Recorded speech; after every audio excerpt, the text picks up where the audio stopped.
मोदी शाह की जोड़ी ने बंगाल में टीएमसी को जड़ से उखाड़ फेंक कर वो कर दिखाया है जो भारतीय राजनीति को हमेशा के लिए बदल देगा और राजनीतिक पंडित अभी तक सदमे में है। 75 साल लग गए बीजेपी को बंगाल जीतने में, जबकि बीजेपी बनाने वाले खुद डॉक्टर श्यामा प्रसाद मुखर्जी बंगाल से थे। वो बंगाल जो चैतन्य महाप्रभु की पवित्र धरती है, वहाँ जय श्री राम बोलने पर मारपीट होती थी, जेल में डाल दिया जाता था। लेकिन आज उसी बंगाल की गली गली में जय श्री राम के नारे गूंज रहे हैं। जिस बीजेपी को बंगाल में दशकों तक बाहरी पार्टी कहकर बंगाल की अस्मिता के नाम पर ठुकराया जाता रहा, उसी पार्टी की मोदी शाह की जोड़ी ने ममता के अभेद्य किले में ऐसी सेंध लगाई कि आज डॉक्टर श्यामा प्रसाद मुखर्जी की आत्मा जरूर सुकून में होगी। लेकिन सवाल ये है कि ये हुआ कैसे? जिन मोदी जी ने पूरे भारत में अपना सिक्का मनवाया था, वो बंगाल में दूर दूर तक नजर नहीं आते थे।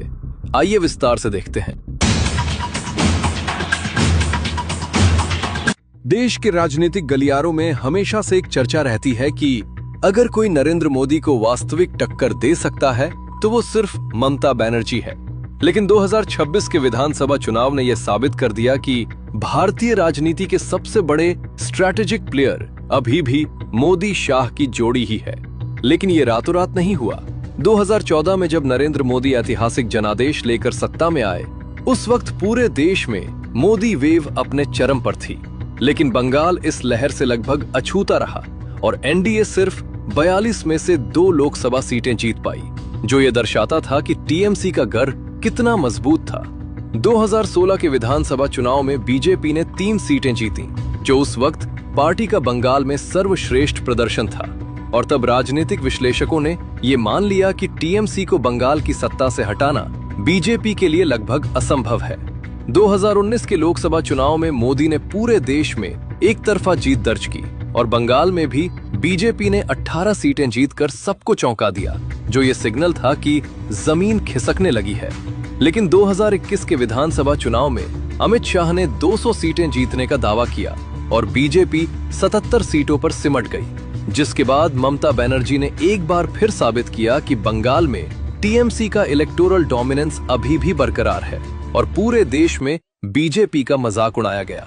लेकिन 2026 के विधानसभा चुनाव ने सबको स्तब्ध कर दिया, जब बीजेपी ने 207 सीटें जीतकर बंगाल की सत्ता पर कब्जा किया। ये एक ऐसा सीस्मिक पॉलिटिकल शिफ्ट था जिसने पूरे देश की राजनीतिक गणनाएं बदल दी।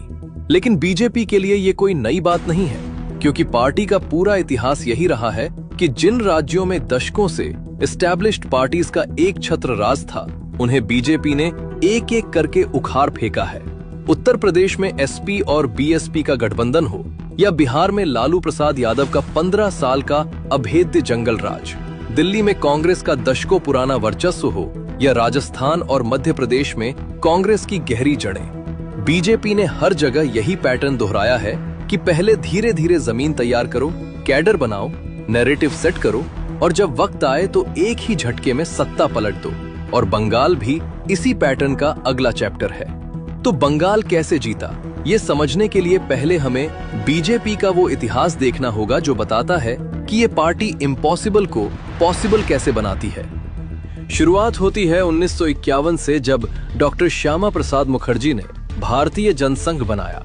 1951 से 52 के पहले आम चुनाव में कांग्रेस के एक छत्र राज के सामने सिर्फ 3 सीटें मिली।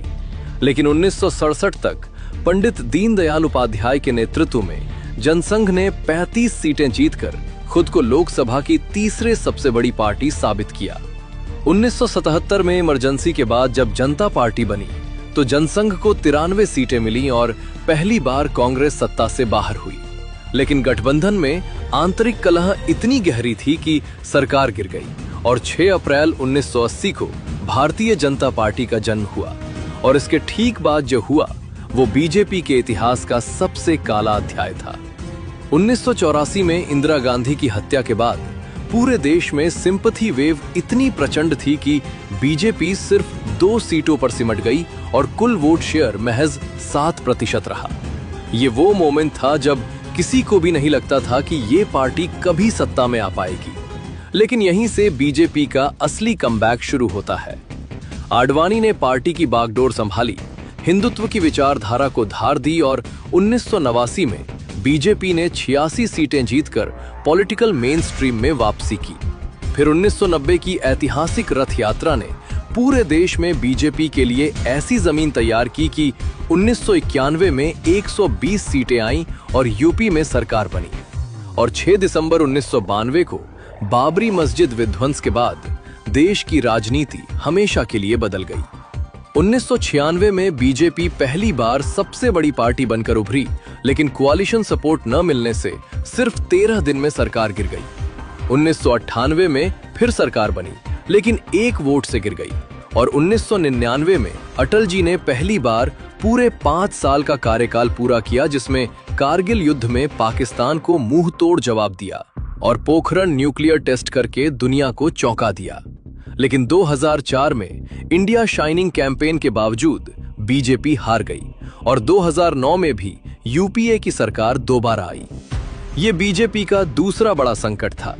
लगातार 2 चुनाव हारने के बाद पार्टी को एक नए चेहरे की जरूरत थी, और वो चेहरा था गुजरात के 3 बार के चीफ मिनिस्टर नरेंद्र मोदी का।